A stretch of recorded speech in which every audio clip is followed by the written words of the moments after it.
Hi, good afternoon, and welcome to Voices of Healing and Justice. Have you ever had a decision to make and you think about every possible answer to that decision, and you find yourself paralyzed with the inability to make a decision? That's what we're going to talk about today, a decision trap. And we want to clearly define what is a decision trap. Do you find yourself feeling more anxiety, more caught up because of this inability to make a decision? So let's get into it.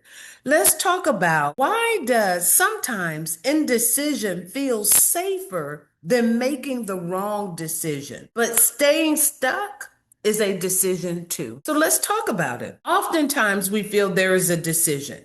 And this is the trap. We face a choice. We analyze every possible outcome. Then we search our community, our friends, our loved ones for reassurance. What do you think? What do you think? What do you think? And we become afraid of making the wrong choice. So we delay. We feel like no choice is up. I'm going to delay. And this creates more anxiety. Did you have the decision not to make a decision? Is a decision. Let's talk about what are some of the times that you find yourself not making a decision. Many of us stay in the wrong job. You have outgrown this job. You could do this job in your sleep, but you're too afraid to make a decision to move on. We remain in relationships that cause us stress, pain, anxiety, but we're afraid of starting all over. We're not pursuing an opportunity because you're waiting on the perfect time.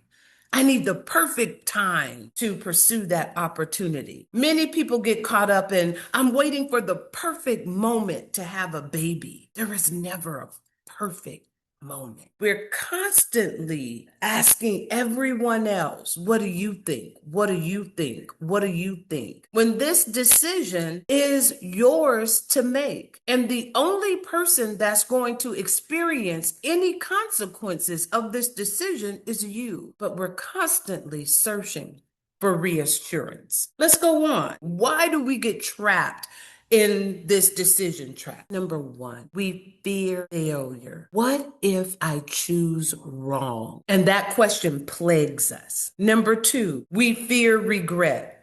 Oh my gosh. Oh my Lord. I'm going to make this decision and I'm going to regret it. What if something bad happens later? I'm going to regret this decision. And three is fear of judgment. What do people think? What will they think? If I decide to do this, what will they think? Those three things keep us trapped in the decision: fear of failure, fear of regret, and fear of judgment. What's the cost of staying stuck? How many of you have ever thought of, if I don't make a decision, what does it cost me? Have you ever decided, I'm just not going to make a decision? I'm going to let it roll. That has a price on it as well. So let's talk about some of those costs. Some of the cost is loss of opportunity. Strikes one time. If you're lucky, maybe twice. And if you let the opportunity pass you by, that's a loss of opportunity. Emotional exhaustion is another cost of not making a decision. How many of you are tired of feeling all of this anxiety? How many of you are tired of not making a decision? That emotional exhaustion is another cost. The third cost is reduce of confidence. If you don't make a decision, you fear decisions, you then begin to question your decision-making skills.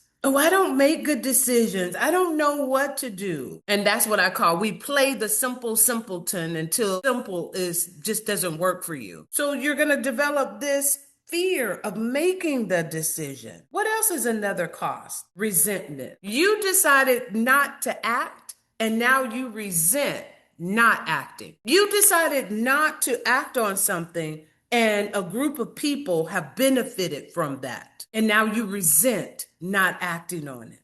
You resent not acting on it, and now you're suffering with that resentment. How many of you have paid that cost? Some of you are paying that cost right now. The last cost is a feeling that life is happening to you rather than through you.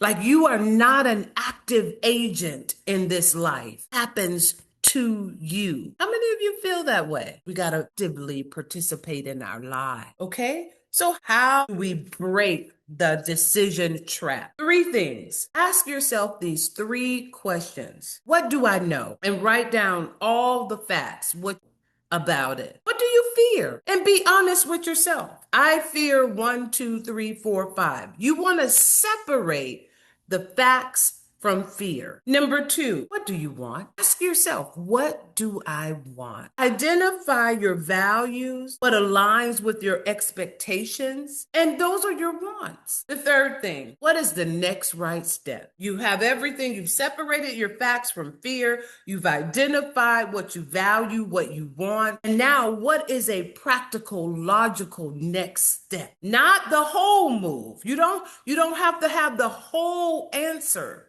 But you must be able to identify a next step. What is it? Identify that. You don't need to be perfect and have certainty to make a meaningful decision. So I don't want you to get lost in that too. I must be certain. I must know the entire plan. No, you don't. You may know step one and need to go back and ask yourself, what do you know? What do you want?